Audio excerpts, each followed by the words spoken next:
Speaking of contraindications, usually in the recommendations you find moderate training, moderate intensity. I personally really like to train even at high intensity, and we also are working on a systematic review on high intensity interval training in cycling. What do you think about high intensity training? Is it detrimental for performance? Is it a risk? Because I heard and you can tell if this is correct or not, the heart rate of the unborn infant is double the heart rate of the pregnant woman. Is it true? And is it a risk to do high intensity training? Yes, that's a good question. So the heart rate of the infant the fetus is definitely a lot faster, and that varies over the course of pregnancy.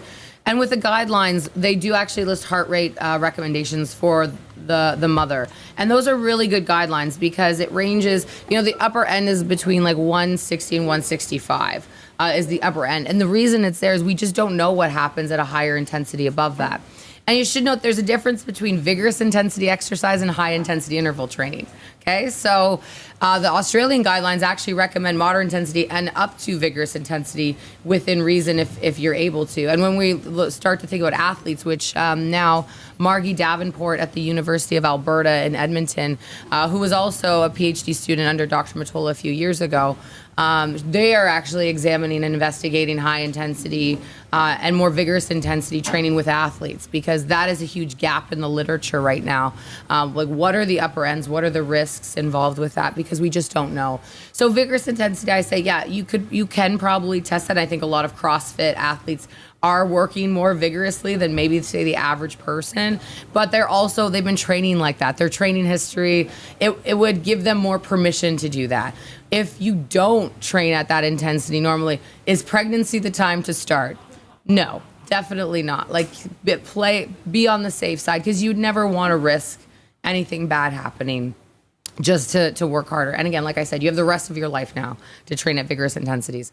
High intensity interval training, there is research and literature done on it in academia right now. But like I said, it's still not as well studied and well documented as other research. So I think there is a place for it, because if you think about interval training can be good, but what intensity are you at during that interval? What's your heart rate at? And I think heart rate is the best means of kind of determining that based on your age. That's what people should be looking at. Track your heart rate while you're exercising. It shouldn't be going too far above that 160 range, especially if you're untrained or if you haven't been exercising as much. And keeping in mind the first trimester, if you're sick a lot, again, you're not exercising, you're not working out, your strength's going to go down. Overall, your mood's probably going down as well. So don't be afraid to start lighter. And then as you are able to, yes, sure, increase the intensity. But again, keep your heart rate in mind and follow those guidelines as those are what we know to be true. Outside of that, we can't make any recommendations or guarantees at this time that it's going to be safe. Okay. Yeah, I think it's really necessary to focus on this even more, because I think in the past there was always this, we have to avoid high intensity training because it can be dangerous. And in the recent decades, it was more this, especially with heart disease things, we can do this. Do you know Jenna Waudzia? She's from the University of Alberta. Okay. I guess I think it's the. She's probably in diabetes apartment. Okay. I was gonna say, because she might be working in Margie's lab too, or with Margie's lab. Yeah. Yeah. Dr. Davenport, I should say. Yes. With Maggie. Yeah. Yeah. I, with my very short but hopefully intense enough preparation for this episode, yesterday I found one article. It was accepted on the 25th of April this year. Yeah. So very recent. Very recent. And it was the maternal and fetal cardiovascular responses to either acute high-intensity interval training and moderate-intensity continuous training. Just to give you a brief overview, very recent research. They studied 15 women with a singleton pregnancy. And they did one bout of high-intensity interval training, 10 times, 1-minute intervals, at or above 90% of maximum heart rate, with 1 minute of recovery, which is like a high-intensity interval training for starters, you could say. Yep. And they compared this to moderate intensity continuous training of 30 minutes with a heart rate of 64 to 76% of maximum heart rate in random order, 2 days apart. And what they found is that, to give you the most important parts, the fetal heart rate increased during exercise for both conditions, but was not different between the conditions. So the fetal heart rate was like plus 40%, plus 40 beats per minute, plus minus 7 for the high intensity session. And for the mixed session, moderate intensity continuous training, plus 10, no significant difference. And they concluded that an acute bout of high intensity interval exercise consisting of 1 minute, is well tolerated by both. So they took a look at the blood pressure and so on. There were no significant differences. But this is just one study, 15 women, just an acute bout, not a chronic study as well.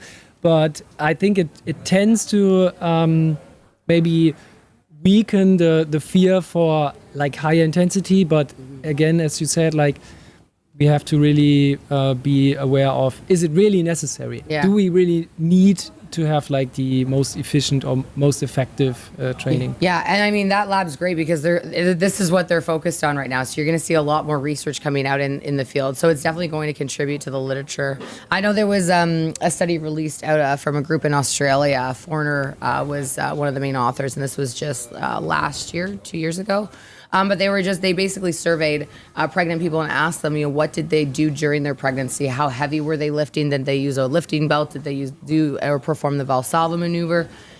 And it was actually really interesting to read the results because a lot of people continued to exercise, and a lot of their sample was more CrossFit athletes too. So you're going to anticipate that. But what people need to keep in mind too is, what stage of pregnancy are you doing these things in?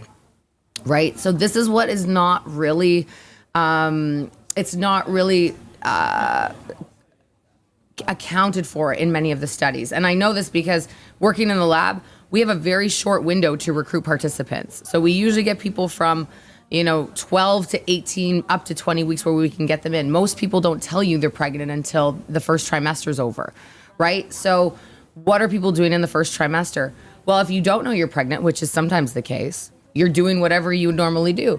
You're doing CrossFit. You're using a weightlifting belt. You're doing bench press on your back. You're doing plyometrics. You're probably not doing those things in the third trimester.